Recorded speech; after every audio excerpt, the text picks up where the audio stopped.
Hello বন্ধুরা, নমস্কার সবাইকে। Welcome to my channel world of পাঁচ ফোড়নে।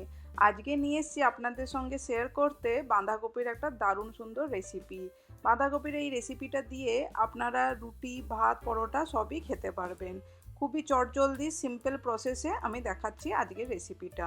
এর জন্য প্রথমে ঝিরিঝিরি করে কাট করে নিয়েছি আমি এখানে একটা মিডিয়াম সাইজের বাঁধাকপি। নিয়ে নিয়েছি এখানে আমি ডুমো ডুমো করে কেটে একখানা আলু আর দুটো কাঁচা লঙ্কা। নিয়ে নিয়েছি একটু পেঁয়াজ আর টমেটো। পেঁয়াজটা আমি এখানে অলমোস্ট একটা বড় সাইজের পেঁয়াজ ঝিরিঝিরি করে কাট করেছি, আর টমেটো একটা বড় সাইজের কাট করে নিয়েছি ডুমো করে। এরপরে কড়াই গরম করতে বসিয়ে দিয়ে তাতে দিয়ে দিলাম 1 থেকে 2 চামচ মতন সর্ষের তেল।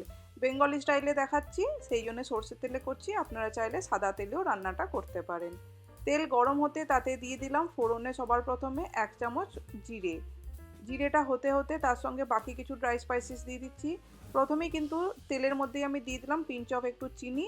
রেসিপিতে একটু নুন ঝাল মিষ্টিটা পরিমাণে হলে ভালো লাগে রেসিপিটা খেতে, সেই জন্যেই আমি একটু সামান্য চিনি তেলেই দিয়ে দিলাম, কালারও আসবে এবং চিনিটারও দরকার বলে।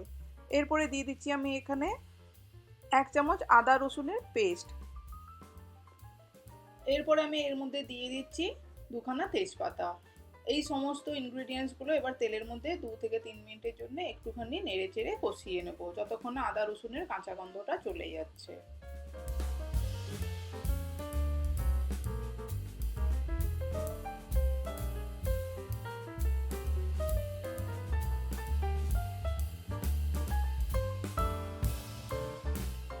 এবারে দিয়ে দিলাম আমি এর মধ্যে পেঁয়াজ।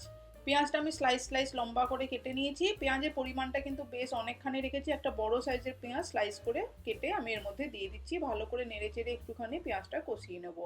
এই রান্নার মধ্যে পেঁয়াজের কোয়ান্টিটিটা যদি একটু বেশি থাকে বেশ সুন্দর একটা ফ্লেভার বা টেস্ট আসবে, সেই জন্য আমি পরিমাণটা বেশি রেখেছি।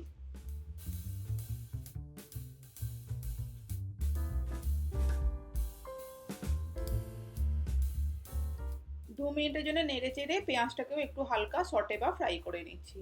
বন্ধুরা, যদি আমার চ্যানেলে ফার্স্ট টাইম ভিজিট করছেন, চ্যানেল এখনো সাবস্ক্রাইব করেননি, একটা রিকোয়েস্ট করছি চ্যানেলটাকে প্লিজ সাবস্ক্রাইব করে বেল আইকনটা প্রেস করে দেবেন লেটেস্ট নোটিফিকেশন পাওয়ার জন্য। আর যদি চান, আমাকে ইনস্টাগ্রাম ফেসবুক পেজও আছে আমার, চাইলে সেখানে ফলো করতে পারেন, সেখানেও আমি দারুণ মজার রেসিপি আপলোড করি। পেঁয়াজটা 2 মিনিটে সটে করার পরে আমি এখানে ডুমো ডুমো করে একটা মিডিয়াম সাইজের আলু কেটে রেখেছিলাম, আলুটাকেও আমি এর মধ্যে দিয়ে দিচ্ছি। আলুটা দেওয়ার সঙ্গে সঙ্গে দিয়ে দিচ্ছি এখানে পরিমাণ মতো নুন হলুদ। আমি এখানে হলুদ 1/4 স্পুন আর হাফ স্পুন মতো নুন ব্যবহার করেছি। নুন হলুদটাকে দিয়ে আলুটাকে একটু পেঁয়াজের সঙ্গে ভালো করে নেড়ে চেড়ে কিছুক্ষণের জন্য একটুখানি কষিয়ে নেব।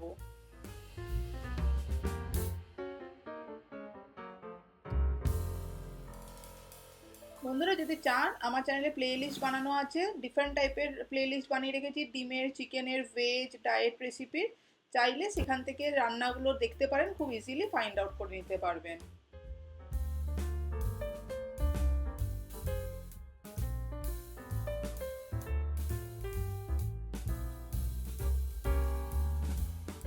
তিন থেকে 4 মিনিট লেগেছে। আলুটা দেখুন খুব সুন্দর একটা ভাজা ভাজা হয়ে গেছে, পেঁয়াজের কালারটাও চেঞ্জ হয়ে গেছে।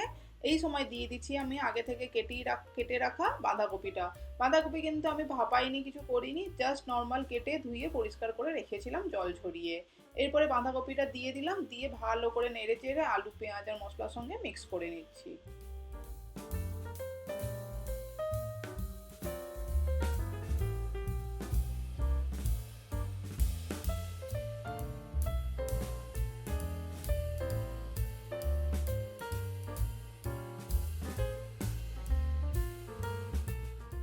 বাঁধাকপি 2 থেকে 3 মিনিট নেড়ে চেড়ে মিক্স করার পরে আমি দিয়ে দিচ্ছি এখানে আগে থেকে কেটে রাখা একটা মিডিয়াম সাইজের টমেটো, আর দিয়ে দিলাম ঝালের জন্য কাঁচা লঙ্কাটা, দিয়ে ভালো করে আবারও মিক্স করে নিচ্ছি।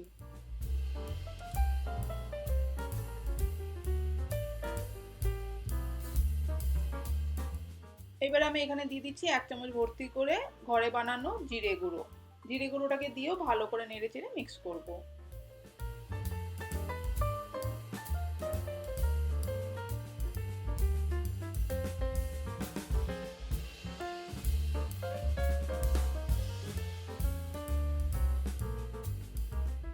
এবার আমি বাঁধাকপিটাকে ঢাকা দিয়ে দিচ্ছি কিছুক্ষণের জন্য। আমার টোটাল 10 থেকে 12 মিনিট লেগেছে পুরো বাঁধাকপিটা রান্না করতে। আমি কিন্তু এখানে কোনো জল ব্যবহার করব না, মাঝে মাঝে জাস্ট একটু নেড়ে চেড়ে চেক করে নিচ্ছি যাতে নিচে ধরে না যায়। কোনো জল ব্যবহার না করলেও লো টু মিডিয়াম ফ্লেমে বাঁধাকপিটা যদি ঢেকে রান্না করেন, দেখবেন বাঁধাকপিটা খুব সুন্দর ঝরঝরেও হবে এবং খুব সুন্দর কুকও হয়ে যাবে। নিচেও কিন্তু ধরে যায়নি, দেখতেই পাচ্ছেন। বাঁধাকপি কিন্তু একদম শেষের পর্যায়ে, একদম ভালো মতন কুক হয়ে গেছে। আলুগুলো আমি একটু খুন্তির সাহায্যে বা স্প্যাচুলার সাহায্যে একটুখানি স্ম্যাশ করে দিচ্ছি। আলুও খুব সুন্দরভাবে সেদ্ধ হয়ে গেছে। বাঁধাকপি কিন্তু চচ্চড়ি বা তরকারি একদম রেডি। জাস্ট নামানোর আগে দুটো ড্রাই ইনগ্রিডিয়েন্টস দিয়ে দিচ্ছি, সেটা অবশ্যই ব্যবহার করবেন, রান্নার ফ্লেভারটা আরও বেশি এনহ্যান্স করে দেবে। দিয়ে দিচ্ছি গ্যাসের ফ্লেমটা অফ করে আমি এখানে 1/4 স্পুন একটুখানি এলাচের গুঁড়ো।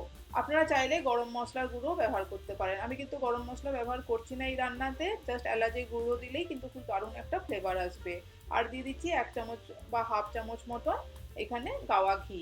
ঘিটাকে দিয়ে ভালো করে নেড়েচেড়ে মিক্স করে এটাকে একটু স্ট্যান্ডিং টাইমের জন্য রেখে দেবো কিছুক্ষণ। তারপরেই গরম গরম ভাত কিংবা রুটি পরোটা যার সঙ্গে ইচ্ছে খেতে পারেন বাঁধাকপির এই তরকারিটা। খুব সুন্দর টেস্টি সিম্পল ঘরে থাকা কিছু ইনগ্রিডিয়েন্টস, একদম সিম্পলভাবে করে দেখালাম, আশা করি আপনাদের ভালো লেগে থাকবে। যদি ভালো লাগে আমার চ্যানেলটাকে প্লিজ যেতে যেতে সাবস্ক্রাইব করে দেবেন এবং বেল আইকনটাও প্রেস করে দেবেন। ফ্রেন্ডস ফ্যামিলিকেও শেয়ার করে দেবেন এরকম মজার একটা রেসিপি যেটা বানিয়ে দেখালাম আপনাদেরকে। এই রেসিপিটা এই পর্যন্তই থাকলো বন্ধুরা, আশা করি ভালো লাগবে।